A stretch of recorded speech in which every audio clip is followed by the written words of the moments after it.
நமஸ்காரம். உங்கள் கல்பனா ஸ்ரீகாந்த். நம்ம இப்போ தொடர்ந்து பார்க்க போகிறது என்ன அப்படின்னா, படிப்புன்ற ஒரு விஷயம்தான். நிறைய பேருக்கு எக்கச்சக்கமான டவுட்ஸ். அதாவது ஃபர்ஸ்ட் படிப்பு வருமா வராதா அப்படின்ற டவுட். அண்ட் ஒரு படிப்புன்றது எடுத்தோம் அப்படின்னா, இன்னைக்கு நிறைய ஃபீல்ட்ஸ் இருக்குது. முதல் மாதிரி கிடையாது. இப்போ ஒரு பிகாம்னு எடுத்துக்கிட்டாலே ஒரு லிஸ்ட் ஆஃப் பிகாம்ஸ் இருக்குது. இன்ஜினியரிங் ஒரு லிஸ்ட் ஆஃப் இன்ஜினியரிங் இருக்குது.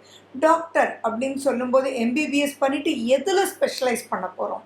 ஸோ ஒரு படிப்பை வச்சு தான் வாழ்க்கை அப்படின்றது எல்லா ரூபத்துலேயும் இருக்குது.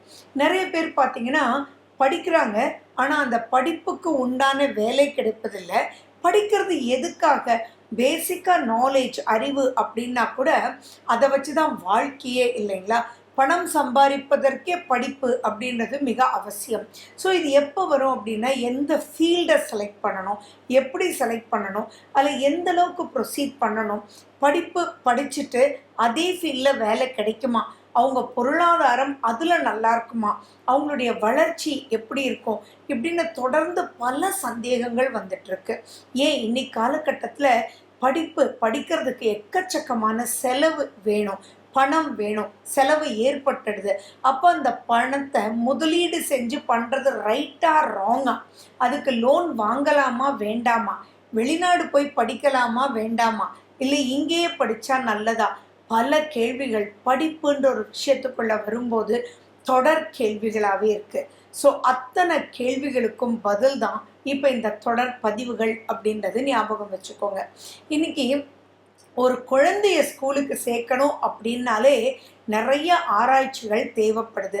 சிலர்லாம் என்ன சொல்லுவாங்க, அப்பா எங்கே படித்தாலும் படிக்கிறவன் படிச்சுட்டே தான்ப்பா இருப்பான் அப்படின்ற கருத்தும் உண்டு. அதுவும் நிஜம்தான். சிலர் என்ன சொல்லுவாங்க, நம்ம எந்த ஸ்கூலில் போடுறோம், எப்படிப்பட்ட டீச்சர்ஸ் இருக்காங்க, எப்படி இவங்களை டியூன் பண்ணுவாங்க, அதை வச்சு தான்ப்பா படிப்புன்னு சொல்லுவாங்க, அதை வச்சு தான் வாழ்க்கைன்றதும் சொல்லுவாங்க. அதுவும் கரெக்டு தான்.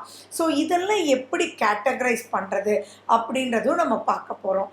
அதே மாதிரி பார்த்திங்கன்னா, தடையின்றி படிப்பாங்களா? இது மிகப்பெரிய கேள்வி.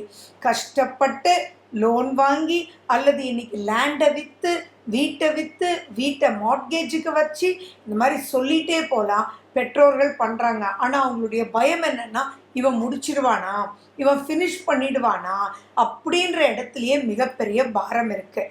அதே மாதிரி லோன் வாங்கி படித்தாலும் அந்த லோனை அவங்களே கட்டிடுவாங்களா, அது எத்தனை பேரண்ட்ஸுடைய டவுட். ஏன்னா இன்றைக்கி படிப்புன்றது ஒரு சின்ன செலவு இல்லை. நிறைய பேர் ஒரு குடும்பமே தியாகம் பண்ணாதான் படிப்புன்ற ஒரு விஷயத்துக்குள்ளே ஒருத்தரை பெரிய லெவலுக்கு எடுத்துகிட்டு போக முடியும். அதே மாதிரி ஒன்று ஞாபகம் வச்சுக்கணும், படிப்பு மட்டும்தான் வாழ்க்கை அப்படின்றதும் இல்லை. படிக்காத மேதைகள், ஜெயிச்ச மேதைகளும் இருக்காங்க. அவங்களுடைய ஜாதகங்கள்லாம் எப்படி இருக்கும்? ஸோ ஒரு விஷயத்தை முன்னோக்கி போகும்போது எப்படி போய் ஜெயிக்க முடியும் அப்படின்றது ஜோதிடத்தில் தெரிஞ்சுக்க முடியுமான்னா சூப்பராக தெரிஞ்சுக்கலாம். அது தெரிஞ்சுக்க முடியலன்னா அப்புறம் ஜோதிடம் இருக்குது. ஸோ இதெல்லாம் நீங்களே ஆராய்ச்சி பண்ணணும். அண்ட் மெயினாக பார்த்தீங்கன்னா, இன்றைக்கி 7th ஸ்டாண்டர்ட் அப்படின்னு வந்துட்டாலே இன்றைக்கி பெற்றோர்கள் என்ன கேட்குறாங்களா, என்னங்க படிக்க வைக்கலாம், அதுக்குண்டான சேமிப்புகள் நாங்கள் பண்ணணும் இல்லையா.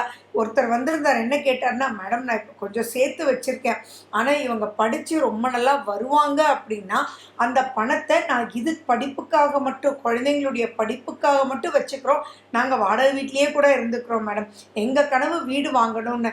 இப்போ அந்தளவுக்கு இவனுக்கு படிப்பு வராது, அந்தளவுக்கு இவன் பெரிய லெவலில் நான் படிப்புக்காக செலவு பண்ணுறது கரெக்ட் இல்லைன்னா நான் வீடு வாங்கிக்கிறேன். பார்த்தீங்களா, எவ்வளோ பெரிய ஒரு முடிவுகள் எடுக்க வேண்டிய தருவாய்க்கு இந்த படிப்பு கிடையாதுங்க, படிப்புக்குண்டான செலவு அதை ஆர்கனைஸ் பண்ண வேண்டியதாக இருக்குது.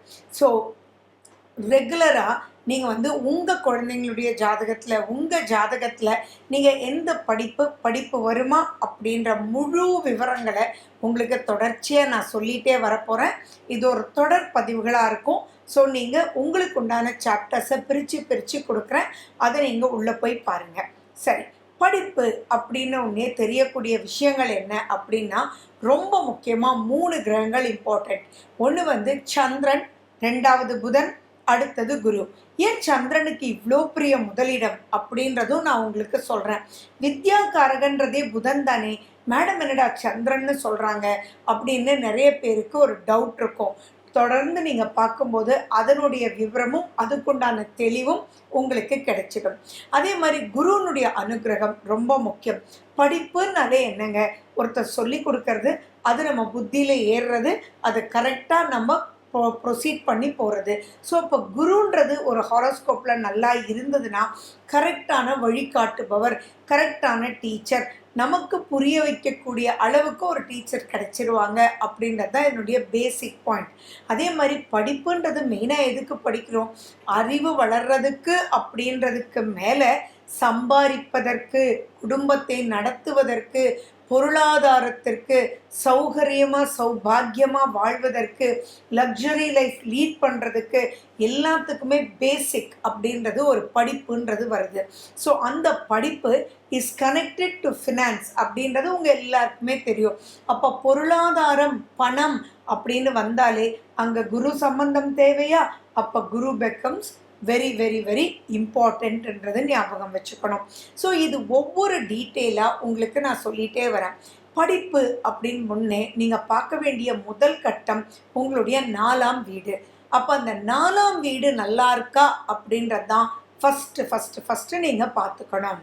மேலும் விவரங்களுக்கு ஃபோன் நம்பர் 9842266555.